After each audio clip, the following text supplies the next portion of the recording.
Perfect. We want to welcome you and thank you for taking the time this afternoon to sit in with us and, help us introduce the Child Protection Unit to you and to the parents, the community, and, it's a great time to just, get to introduce the unit. And then, at the end, if you have any questions for us, we are more than happy to answer them. We'll start by introducing ourselves. My name is Anna Maya. I am one of the counselors at Peters Colony Elementary. I'm Sarah Metcalf. I am the counselor at BBON. Hi, I'm Brenda Schwartz. I'm the counselor at CAMI. Hi, I'm Jasmine Moore. I'm the counselor at Morningside. We also have Miss Jamie Boslow, and she is running a little behind. Oh, she's actually Jamie. Hi, Jamie. Hey. Hi, Miss Boslow. We are introducing ourselves. Awesome. Oh, did y'all already go? I'm sorry. I'm Jamie Boslow. I'm the counselor at Stewart's Creek Elementary. Hi. And then we have from Etheridge Elementary, Miss Caroline Henson. She did let us know she was running a little behind, so she will be here shortly. We also have Miss Allison Bostic, and she works, her and I work together at Peters Colony Elementary, so welcome, parents. Today we are going to cover the Child Protection Unit. It was important for us to make sure that you are aware, and you're in the know what we are teaching your students, because I feel like it all starts with, it's a good partnership to have with you. Our main job here is to make sure that students feel safe at school, that they feel engaged. And we've been trained to, create a safety in the classroom. And so that goes along with having strong relationships with the students as well as with the parents. And so at any time, if you have questions, feel free to ask. We're going to go through a couple of slides that introduce the unit to you. We'll talk a little bit about what we will cover in the classroom.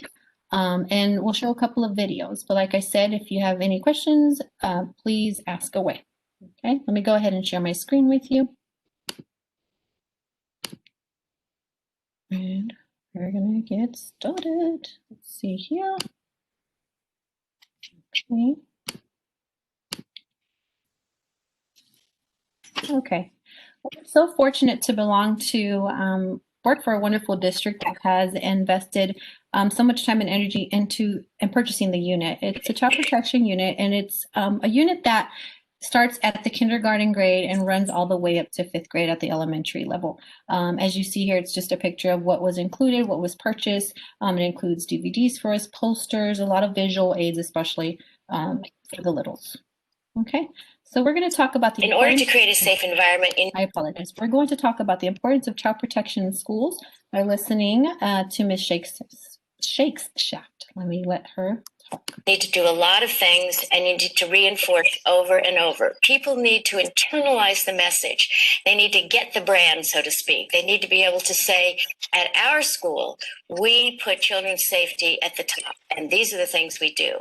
The first thing is to create this climate among the people who work there that helps them understand what a safe school is and helps them be able to translate that and communicate that.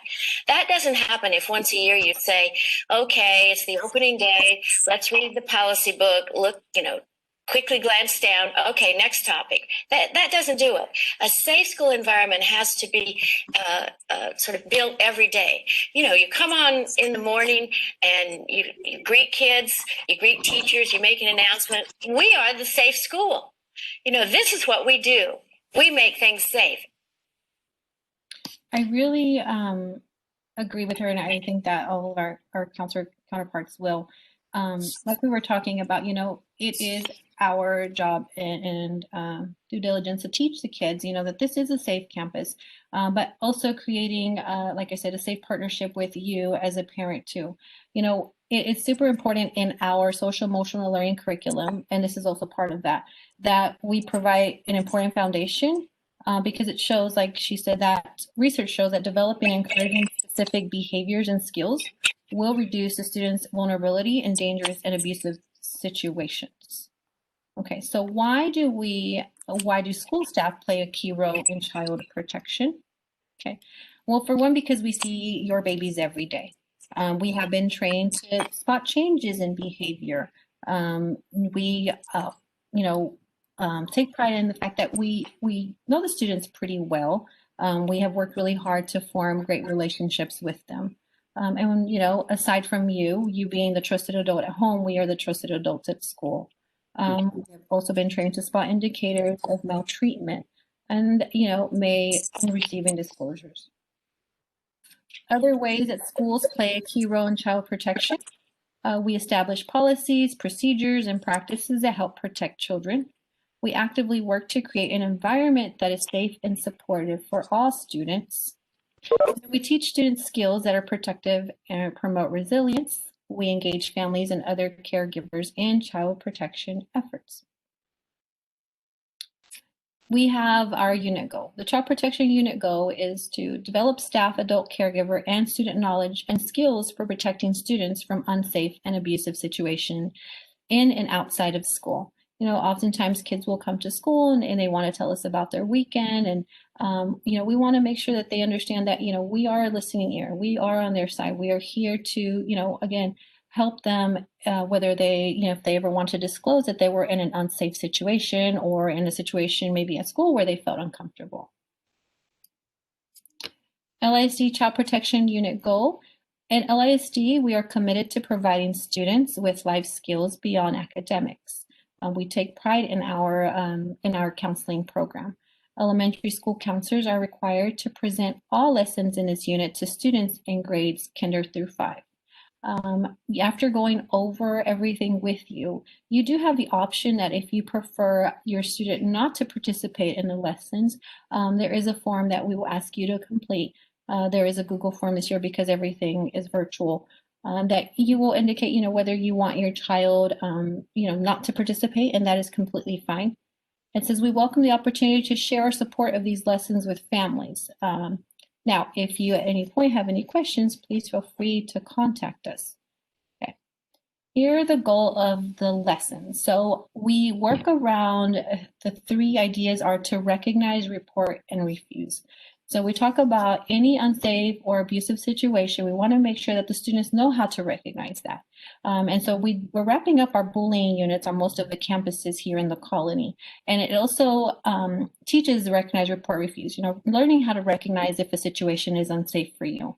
Who do you report to? You report to a trusted adult. And again, teaching them those assertive skills that will help them refuse, you know, either if someone is hurting them or if they're in a bullying situation.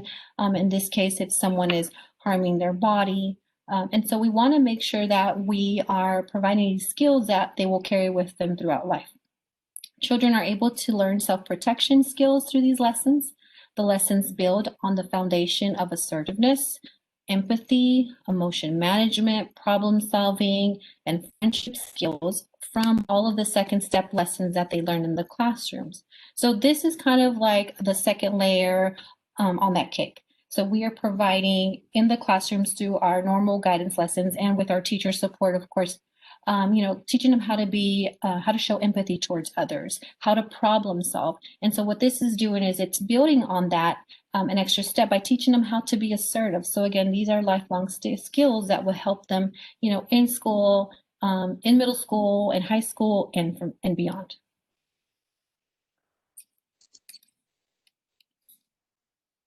Oops. Sorry. Okay.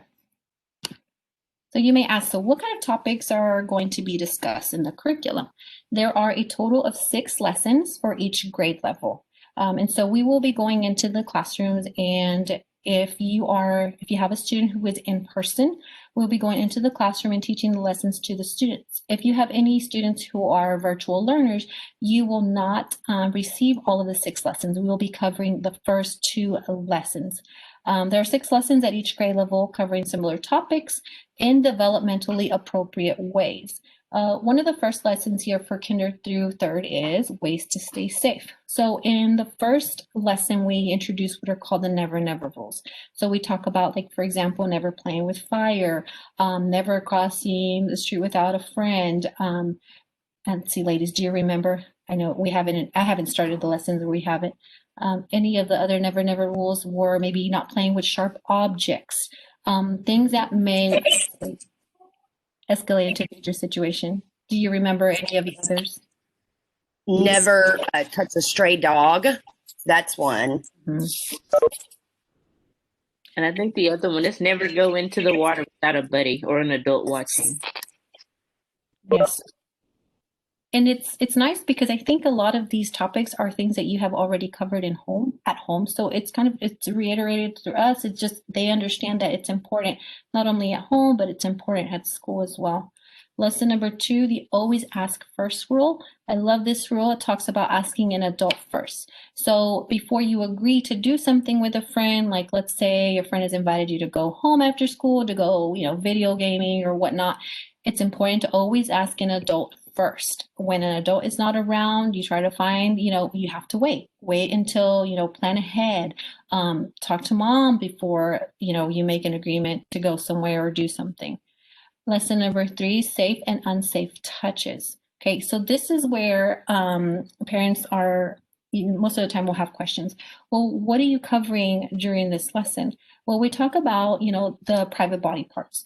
And we do tell the boys, you have two private body parts, and then you have the girls also, as well.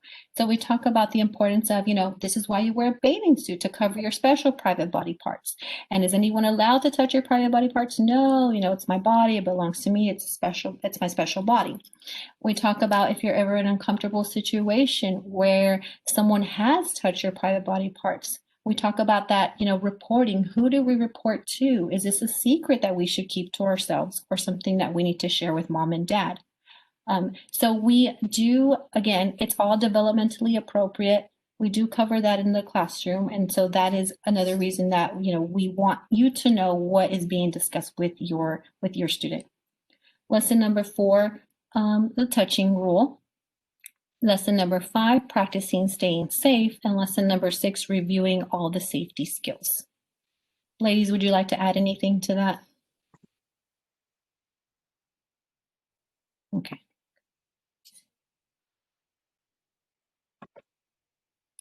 We'll go to the next slide.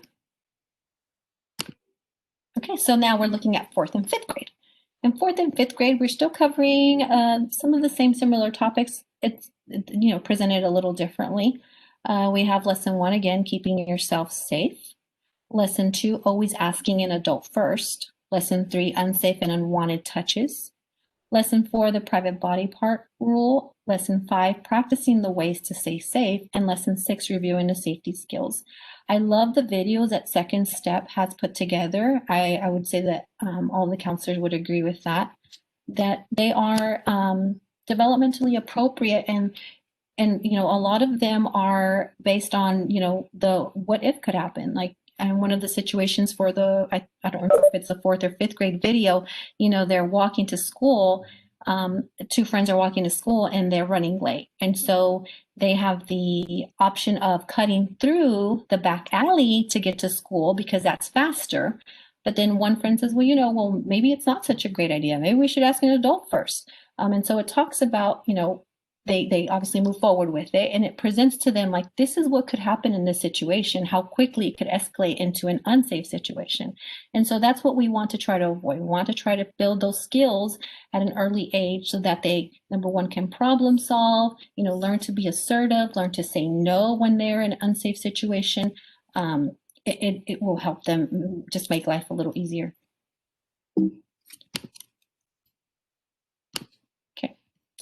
Now, the story-based lessons, they use photographs, illustrations, songs, videos, and interactive online media to engage the students and teach the skills. Okay, so next up, we're going to provide an example of a skill practice from a 1st grade classroom.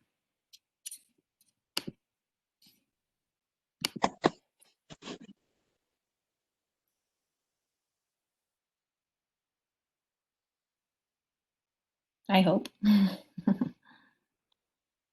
I know that my computer was acting a little funny earlier. Now you'll practice following the always ask first rule. You'll also say who you need to ask first. When you say who you need to ask, you need to be assertive. Stand up straight, face the person you're telling, and use a strong, respectful voice. So, here's a lady across the street, and she wants to give me some cookies. So I need to say, I need to ask my mom first. Thank you. I'll go check with my mom. Okay, get it? All right. Your bigger cousin asking you to drink from a bottle he found in his dad's cupboard. Got that? What's the rule? Always have a caring for the bigger person is hard first. Okay, now I need someone who's going to go over and show us how they would do that. Tatiana, I want you to stand there. I want Thorner to stand up. And Naomi. Okay, Tatiana, you want to go first? Show us what you would do. I would say, hold on, I got to ask my mom first because I'm not supposed to be drinking out of other stuff. Okay. Thorner, what would you say? I would ask my dad first because I'm not supposed to drink out of stuff without asking my parents first. I would say, cousin, I gotta ask your dad first because I don't want to drink out of people's stuff. I love every time I watch it, it makes me smile because they are learning how to be assertive, and I love that they're using their strong, respectful voice there. Let me get back to this. Okay. So what are families saying about the Child Protection Unit? You know, some families may experience discomfort about this content being shared in the classroom setting. Maybe they've had unfortunate situations in the past where maybe, you know, they were victims of abuse. Or maybe they've known family members that were victims of abuse. But like we said, this is, you know, content that is developmentally appropriate. It's content that we feel is important, again, to provide those skills so that, you know, if they're ever in an uncomfortable situation, students will know exactly what to do. But let's listen to what a survivor and the parents of a survivor of a sexual abuse have to say about why it's so important that students learn these skills. Okay. It is critically important that children receive education within the school environment on how to keep themselves safe. We know that the majority of offenders are within our own families and our own friendship circles. Very seldom is it the strange guy at the park that randomly one day offends your child. Offenders are people who are usually within your safe social circle and have access. By educating them in the school district, it doesn't take away the responsibility for parents to teach their children, but it adds to it. It provides another place where kids can be taught the importance of keeping themselves protected by learning that they have a voice, by educating them on ways to communicate the feelings that they have when they're uncomfortable, or if somebody attempts something inappropriate. You're just increasing the likelihood that the abuse isn't going to occur. We only got education about sex ed that wasn't even really educational, but nothing about child abuse. I believe it's very important. It's a real life topic that should be brought up and should be presented to the youth. People are realizing it's out there. So I believe it's very important for us to know, for teachers to know, for it to be at schools, for it to be presented, because that is the number one reason for me not wanting to be in school. No one got it. No one understands me. So I couldn't imagine if they brought it up now. Hey, you know, we're going to have child abuse ed, and it would just be amazing. I just feel like a lot more people would come out and say, hey, I need to talk to you about something. So I believe it'd be very important, very beneficial. So we are here to advocate for our. It is critically important. We are here to advocate for our students. And I love what she said there. She talked about the importance of, you know, again, that partnership that we have with you. So we are walking alongside. You know, we don't want to, you know, take over that opportunity that you have at home to have those conversations, but we want you to see us as more of, again, walking with you, making sure that we're teaching students that they have a voice. Engaging families. An important part of this unit is getting families involved in talking with their children about these often uncomfortable topics. So Second Step has provided materials that we're going to share with families to continue the conversations at home. We have what are called home links. So after the lessons, you will know what was discussed during that lesson. There are activities, optional activities that you can go over with your student at home and practice. We know how important the health and safety of your children are, and we want to help with tools for that purpose. Okay. Again, we will be sending the family letters home, the home links. They're called home links, and so you can look out for that. There's also a code at the very bottom of the home link, at the bottom of the family letter, I believe. Is that right, ladies? I don't remember if it's at the bottom of the family letter or the home link. Yes, it's at the bottom of the family letter. And so you can access that at home. You do have to register. I had a parent ask, is this something else I have to provide my email for? And when I went in on the parent side to play with it, this was last year. I haven't done it this year, but I do remember them asking me to register. They can send me updates if I wanted that, or I could opt out. But you do have to register, and it's good to have the access at home as well. You can use it or read it at any time. It's great information. Okay. But if you need any other support or helping you activate that key at any time, you're welcome to reach out to us, and we can help you with that. I'm going to stop sharing my screen. Okay.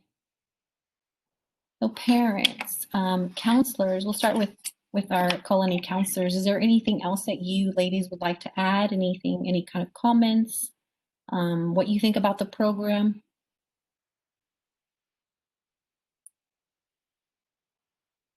I know for me, I think it's a great program. I know some of my kids, after I present, will come to me, or my students will come to me and say, I need to talk to you. And they start opening up about things that have happened to them. And so it's really helped. It's helped them to feel comfortable, letting us as counselors help them. So I think it's great. Thank you. That's awesome. Mm-hmm. I would just say something similar in that every year after I teach these lessons, there are always kids that come to me and they're so proud of themselves, and they'll say, like, Ms. Schwartz, I used my skills because somebody wanted to try to get me to do something that wasn't safe, like stand on top of the monkey bars or, do things like that. And I told them in my strong, assertive voice that I did not want to do that. And so it always makes me feel good that they're learning and they know how to keep themselves safe. So it's always rewarding in that way. Thank you. So true. Hey, I was going to add, I do have a young in the district who received this lesson, and just from the parent perspective, it's nice to have a teamwork approach to some of these rules. As parents, we're doing the best we can, but we forget about things, or as I have more children, I'm like, well, I reminded my 12-year-old this, but maybe my 6-year-old didn't get the same information, just in our household. So it's nice to know that the counseling programs are introducing this information, because it gives me a reminder of what to do, what to talk about, and so we can work on things together as a team. I agree. Well, parents, do you have any questions for us at this time? I know we have a couple of you, so we do appreciate you joining us. Okay. Well, I know that we appreciate your time. I know that it's late in the afternoon. If you can't think of anything now, and tomorrow or whenever, sometime next week, you're like, oh, I do have a question about that, please feel free to reach out to us at any time. We are available. But again, thank you for joining. Is anything else you'd like to add? No, we appreciate you, parents. Again, we're working with you. Partnership. We love your babies. We want the best for them. And, you know, we're here to just help and support in any way we can. Thank you so much. You have a wonderful afternoon. Bye.